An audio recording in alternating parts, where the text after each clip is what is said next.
আমি জানি না আমার মতো এরম অভ্যাস আর কার কার আছে। এই অভ্যাসটা হলো, যখন কোনো কিছু ভালো খাওয়ার প্লেটে থাকে সেই ভালোটা একটা সাইডে রেখে দিয়ে আগে ভাত, অন্যান্য যাবতীয় যা যা কিছু থাকে সেগুলো দিয়ে আগে ভাত মেখে খেয়ে নেওয়ার। তারপরে সেই ভালো জিনিসটা, যেমন ধরুন ডিম হোক, কিংবা আমার ফেভারিট আলু ভাজা হোক, কিংবা মাছের ডিম হোক, কিংবা মাংসের ভালো হাড়ওয়ালা একটা পিস হোক, সেটা পরে খাবো। এই পরে খাওয়ার যে অভ্যাসটা, সেটা কিন্তু আমি জানি আমার মতো প্রচুর মানুষের আছে।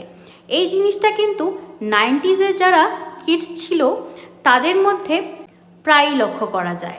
কারণ ছোটোবেলায় তো মা খাইয়ে দিত আর ডিমটা রাখতো সাইডে সাইডে।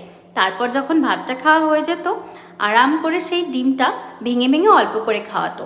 সেই অভ্যাসটাই পরবর্তীতে রয়ে গেছে, সেটা আর যায়নি।